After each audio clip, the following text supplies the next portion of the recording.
দেখ কি বলছে, দেখো পেজ 76 এর এক দাগ বলছে দুটি সংখ্যার গুণফল 1035, একটি সংখ্যা 23 হলে অন্যটি কত। তাহলে আমরা এখানে করছি এক দাগ। প্রথম অঙ্কটা বুঝে নি। দেখো দুটি সংখ্যার গুণফল, অর্থাৎ আমরা যখন ভাগ অঙ্কগুলো করি, ভাগ অঙ্কে দেখো এখানে যে সংখ্যাটা থাকে আর এখানে যে সংখ্যা থাকে, এই দুটি সংখ্যার গুণফল কত হয়। এই দুটি সংখ্যার গুণফল অর্থাৎ এই যে ভাজক, এখানে যে ভাজক থাকে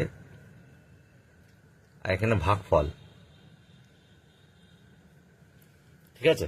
তাহলে ভাজক আর ভাগফল গুণ করলে কি হয়, ভাজ্য হয়। এখানে ভাজ্য হয়, কিরকম হয়, মনে করো এখানে 2 রয়েছে আর এখানে 3 রয়েছে, তাহলে এখানে কত হবে, তাহলে 3 দুগুণে 6, বা 6 থাকলে আমরা কি করতাম 3 দিতাম, 6 হলে মিলে যেত, তাই না। তাহলে এই যে ভাজক আর এইটা ভাগফল, তাহলে আমাদের বলেছে যে দুটি সংখ্যার গুণফল 1035, একটি সংখ্যা 23 হলে অন্যটি কত। তাহলে দেখো আমরা ভাগ করে করব, মানে দুটি সংখ্যার গুণফল মানে একটি সংখ্যা এই, একটি সংখ্যা এই, তার মধ্যে বলে দিয়েছে গুণফল, বলে দিয়েছে এটা 6টা, বলে দিয়েছে একটি সংখ্যা এইটা ধরতে পারো বা এটা ধরতে পারো।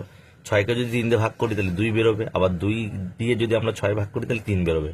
তাহলে অঙ্কটা ভাগ করলে এটা অ্যান্সার বেরিয়ে যাবে, হয় এটা করবো নাহলে এটা হয়ে যাবে অ্যান্সার। তো দেখো আমরা লিখছি দুটি সংখ্যার গুণফল, লেখা অঙ্ক লিখে করতে হবে 1035। এটা তোমাদের বোঝালাম। এবার দেখো একটি সংখ্যা একটি সংখ্যা কত, 23। তাহলে অপর সংখ্যাটি, সুতরাং অপর সংখ্যাটি কি হবে, আমরা কি করব 1035কে 23 দ্বারা কি করব, ভাগ করব। তাহলে কেন ভাগ করছি এখানে বুঝিয়ে দিলাম। তাহলে আমরা দেখো 23 দিয়ে ভাগ করছি 1035কে, ঠিক আছে। তাহলে কত হবে দেখো 10, 2 দিয়ে 10 করবো, 23 দিয়ে 103 করতে হবে, 2 দিয়ে আমি 10 করলে 5 করলে আবার এই পাশ থেকে আসছে, তাহলে আমি 5 দুগুণে 4 দেবো, 4 3 4 12, হাতে 1, 4 2 18কে 9, 2 কত হলে 3 হয় 1 হলে, 9 কত হলে 10 হয় 1 হলে। এবার 5 নামাবো। এবার দেখো 3 5 15, 5 দিন 10 থাকে 11, তাহলে 45 হলো না। তাহলে সুতরাং অপর সংখ্যাটি হবে 45, ঠিক আছে। এটাই উত্তর। আমরা এই সংখ্যাটা গুণ করলে কিন্তু এটা আসে, আমরা আগেও শিখেছি, তাই ভাগ করে দিলাম। তাহলে ভাগ করলে অপর সংখ্যাটি বেরিয়ে গেল। তাহলে এক দাগের অঙ্কটা আশা করি বুঝতে পেরেছ। তারপরে দেখো 2 দাগের অঙ্ক। 2 দাগের অঙ্ক বলেছে ক্রিকেট খেলার টিকিট কেনার জন্য 3টি সারিতে লোকেরা দাঁড়িয়ে আছে, প্রতি সারিতে বলেছে 4830 জন দাঁড়িয়ে আছে। তাহলে 3টি সারির প্রত্যেকটিতে কত, 4830 জন দাঁড়িয়ে আছে। তাহলে সেখান থেকে চলে গেল তোমার কত, 2539 জন। তাহলে এখন কতজন লাইনে দাঁড়িয়ে আছে, বাহ। তাহলে 3টে সারিতে প্রতিটায় যদি 4830 জন দাঁড়িয়ে থাকে, তাহলে 3টে সারিতে মোট কতজন আছে আমরা দেখব, সেখান থেকে যেটা চলে গেলে বিয়োগ করে দেবো। তাহলে মোট সারি কটি, 2 দাগের অঙ্ক,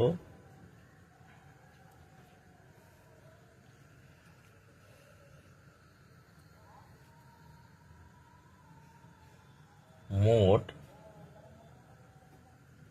সারির সংখ্যা কটা, 3টি। আর প্রতি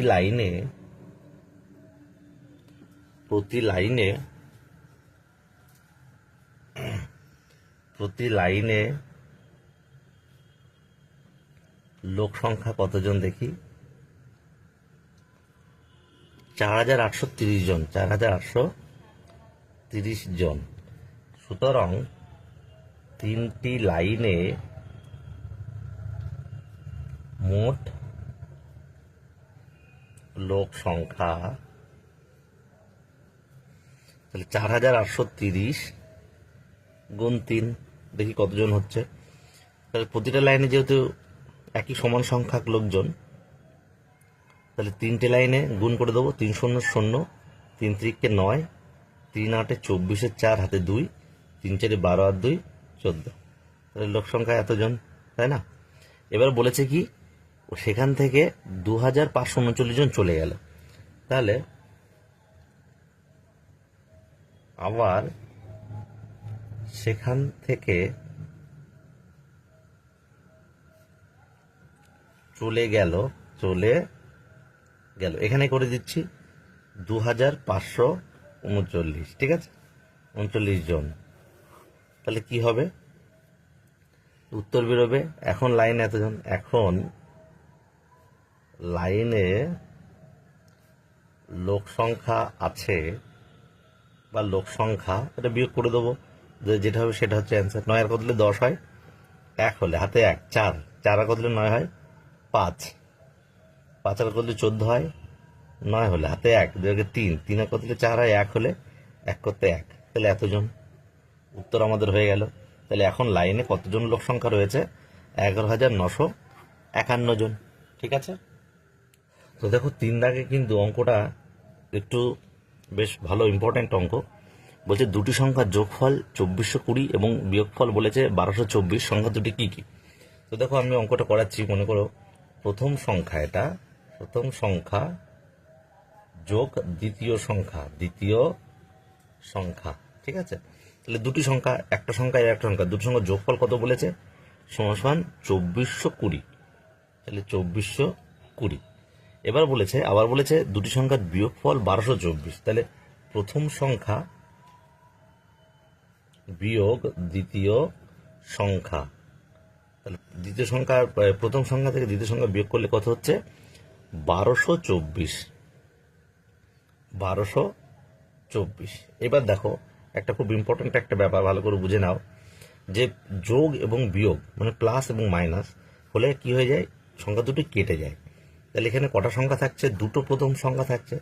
তাহলে 2 গুণিতক প্রথম সংখ্যা সমান এটা যোগ হবে, ঠিক আছে। তাহলে যেহেতু প্লাস মাইনাসে কেটে গেল, একটা প্লাস প্লাস কিছু নেই মানে প্লাস, তাহলে দুটি প্রথম সংখ্যা সমান এটাও যোগ হবে। তাহলে 4 শূন্য 4, 2 আর 2 4, 4 আর 2 6, 2 আর 1 3। তাহলে আমরা প্রথম সংখ্যা বার করব। সুতরাং প্রথম সংখ্যা সমান কত, দেখো প্রথম সংখ্যার সঙ্গে সহগ আছে 2, 2টা সবসময় কি হয়ে যাবে, এই সংখ্যার 3644-এর নিচে চলে আসবে, ঠিক আছে। এবার কাটাকাটি করো, কাটাকাটি করলে কত হচ্ছে, দেখো 18 দুগুণী 36 আর 2 দুগুণী 4, 2 দুগুণী 4, তাহলে 1822। তাহলে আমরা প্রথম সংখ্যা কত পাচ্ছি, দেখো আমরা প্রথম সংখ্যা পাচ্ছি কিন্তু 1822। সুতরাং প্রথম সংখ্যা 1822, ঠিক আছে। এবার দ্বিতীয় সংখ্যা, তাহলে আমরা তো যে কোনো একটা ধরে করতে পারি, হয়তো এই লাইনটা নিয়ে করতে পারি বা এই লাইনটা নিয়ে করতে পারি, যে কোনো দিয়ে সংখ্যা করতে পারি। তাহলে আমরা মনে করো এই সংখ্যাটা প্রথম লাইনটা দিয়ে করছি, যেহেতু প্রথম সংখ্যা যোগ দ্বিতীয় সংখ্যা সমান 2420, তাহলে প্রথম সংখ্যার জায়গায় আমরা প্রথম সংখ্যা বসাবো। তাহলে সুতরাং 1822 যোগ দ্বিতীয় সংখ্যা সমান 2420। তাহলে এবার দেখো, সুতরাং দ্বিতীয় সংখ্যা সমান কি হবে, এই 2420 থাকবে।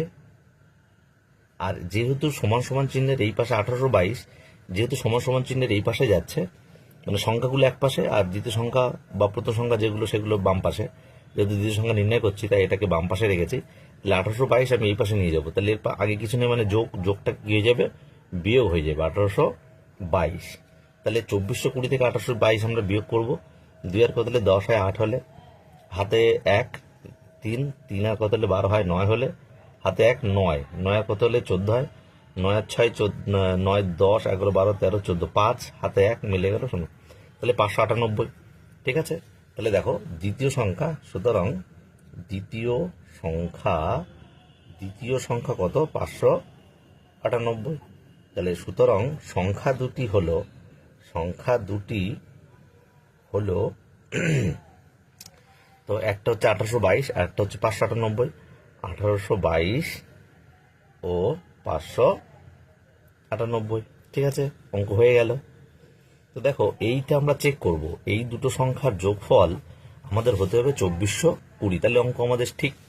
তাহলে দেখো আমরা চেক করছি, আমার অঙ্ক কিন্তু শেষ হয়ে গেল। হ্যাঁ, তাহলে দেখো চেক করছি, তাহলে 1822 আর 598 যোগ করব, দেখি কত হয়।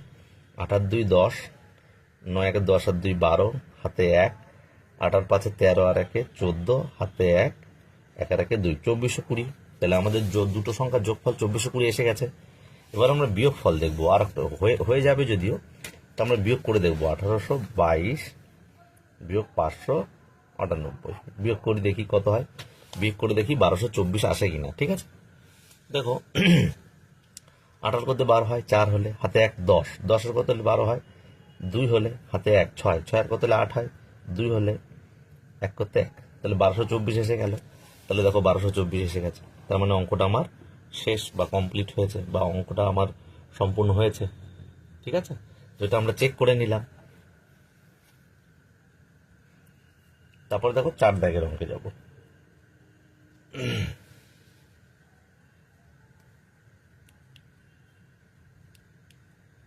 তো দেখো তারপরে আমরা করব 4 দাগ। 4 দাগে বলেছে একটি চাকরি পরীক্ষার জন্য 50,125 জন প্রার্থী এসেছেন, একটি ঘরে 25 জন করে বসতে দেওয়া হলো, মোট কতগুলি ঘরে সবাই বসবে।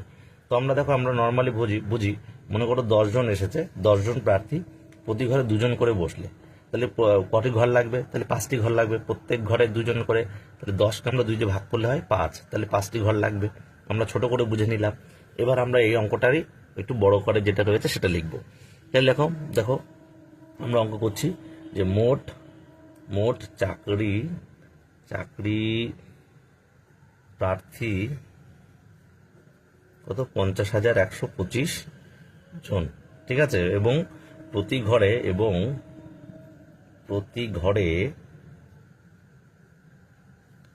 25 জন করে প্রার্থী বসেছে, 25 জন করে প্রার্থী বসলে, লিখে দিই, বসলে ঘর প্রয়োজন, কতটা ঘর প্রয়োজন, তাহলে 50,125 ভাগ 25, তাই না? তাহলে 25 দিয়ে আমরা এই 50,125কে করব, 25 দুগুণী 50।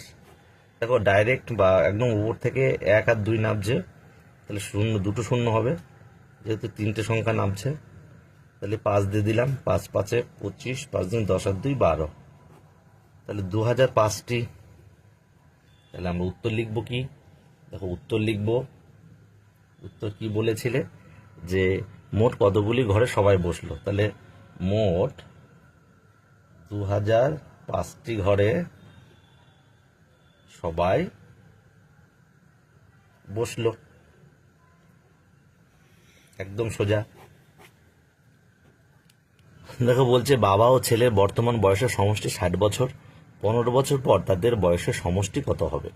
তো দেখো খুব ভালো, 15 বছর পরে হবে কত, তাহলে বর্তমান এখন বলেছে 60 বছর, তাহলে আমরা লিখছি বাবা ও ছেলের বর্তমান বয়সের সমষ্টি 60 বছর।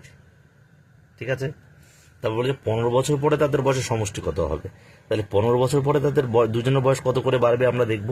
তাহলে 15 বছর পর তাদের দুজনের মোট বয়স বাড়বে, তাহলে দুজনেরই 15 করে বাড়বে, তাই না? তাহলে 15 প্লাস 15 বা 15 গুণ 2, তার মানে 30 বছর, 30 বছর। সুতরাং এবার আমরা লিখব, তাহলে 15 বছর পর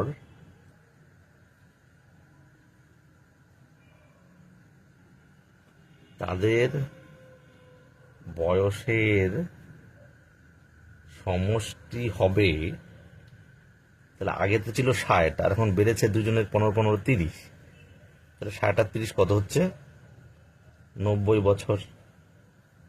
ঠিক আছে, এটা হচ্ছে অ্যান্সার।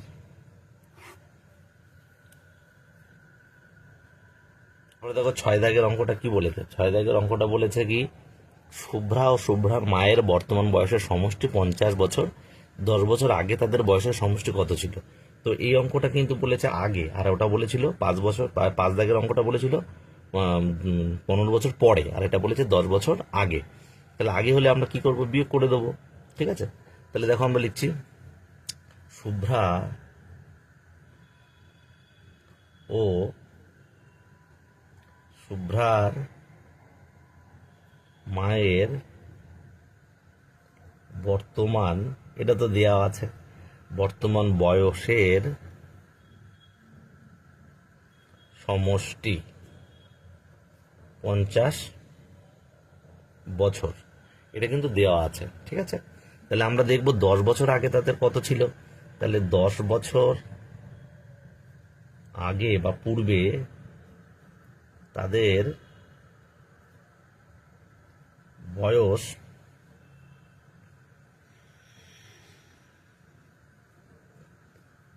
কমবে কত, দুজনের 10 গুণ 2 মানে 20 বছর, 20 বছর করে কমবে, যেহেতু আগে ছিল।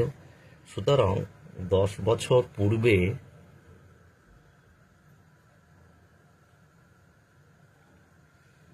তাদের বয়সের সমষ্টি ছিল, তাদের বয়সের সমষ্টি ছিল 50 থেকে যেহেতু 20 বাদ দিয়ে দেবো, 30 বছর, এটা অ্যান্সার। যেহেতু আগে তাই বাদ দেওয়া হলো।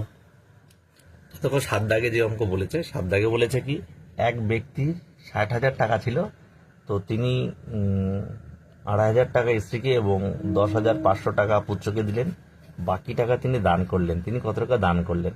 তাহলে এই যে 60,000 টাকার মধ্যে তিনি স্ত্রীকে এবং পুত্রকে যা দিলেন সেটা বিয়োগ দেবো। তাহলে স্ত্রীকে এবং পুত্রকে কত দিলেন আমরা দেখব, যেটা হবে 60,000 টাকা থেকে সেই টাকাটা যেটা বিয়োগ করার পরে যেটা থাকবে সেটাই হচ্ছে দান করবে। তাহলে আমরা লিখব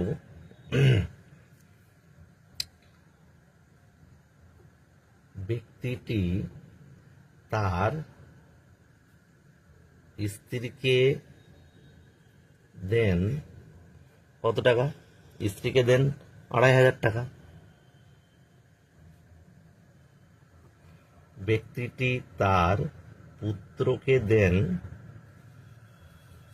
কত টাকা, 10,500 টাকা, 10,500 টাকা।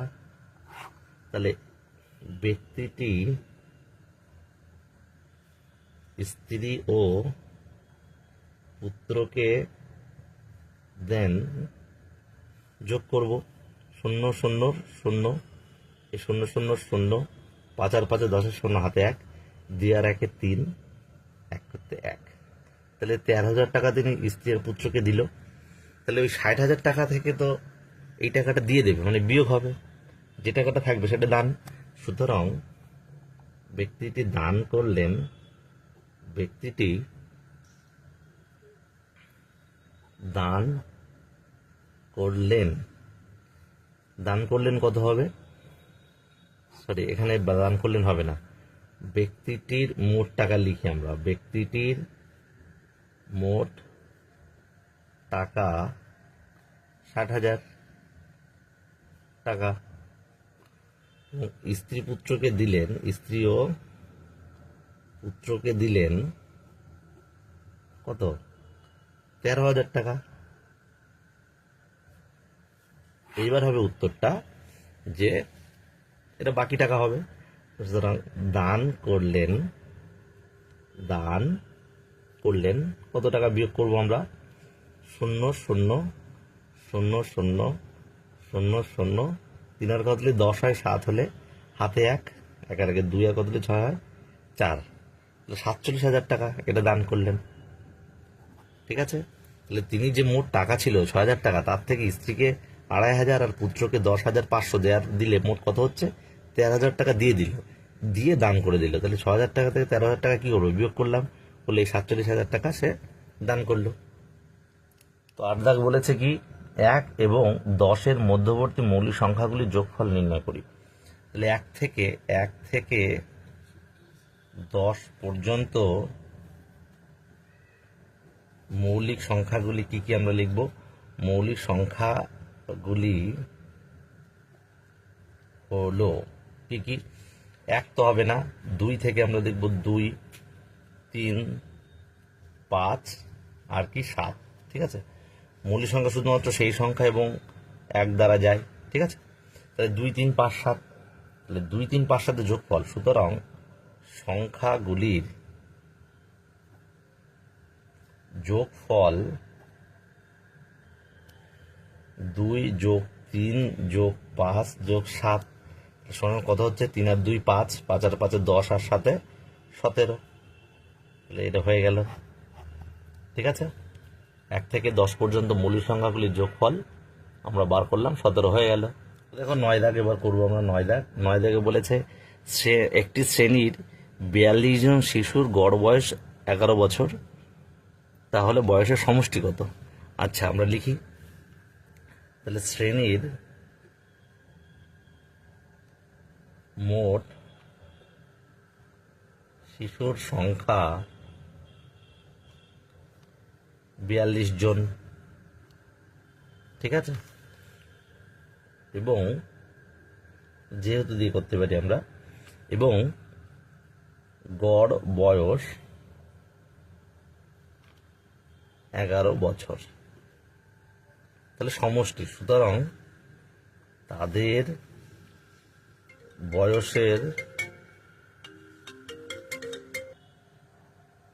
বয়সের সমষ্টি কি করব আমরা? সমষ্টি চেয়েছে, তার মানে মোট দেখো আমাদের মোট শিশু 42 জন, গড় বয়স বলেছে 11। গড় মানে কি বলতো? কারোর 10, কারোর 13, কারোর 12, কারোর 11, একটা মধ্যস্থতা ধরা হয়। ঠিক আছে, এখন সমষ্টি যখন বার করতে হয় তখন গড় আর যে সংখ্যা থাকে সেটাকে গুণ করে দিতে হয়। তাহলে তাই বয়সের সমষ্টি আমরা 42 গুণ 11 করব। 42 1 42 গুণ 42 1 42, তাহলে 2, 6, 4, তাহলে 462 বছর। এটা উত্তর হয়ে যাবে। ঠিক আছে, তাহলে 10 এবং আমাদের লাস্ট অঙ্ক, একটি সৈন্যদলের 2580 জনকে এক জায়গায় প্রশিক্ষণে পাঠানো হলো, আবার বলেছে 1270 জনকে আর এক জায়গায় প্রশিক্ষণে পাঠানো হলো, বাকি 8000 জনকে পরে প্রশিক্ষণে পাঠানো হবে। তাহলে ওই সৈন্যদলের মোট সৈন্য সংখ্যা কত? বা তাহলে এই 3টে ভাগে ভাগ করে কিন্তু সৈন্য সংখ্যা পাঠানো হচ্ছে।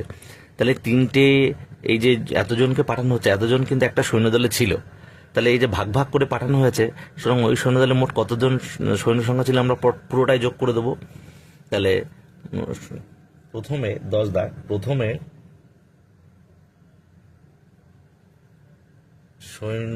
সৈন্য সংখ্যা পাঠানো হলো কতজনকে? প্রথমে 2580 জন, 2580 জন।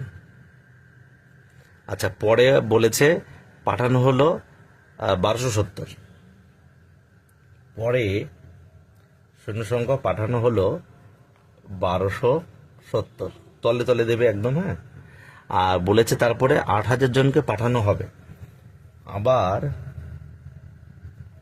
পরে সৈন্য সংখ্যা পাঠানো হবে কত? 8000 জনকে।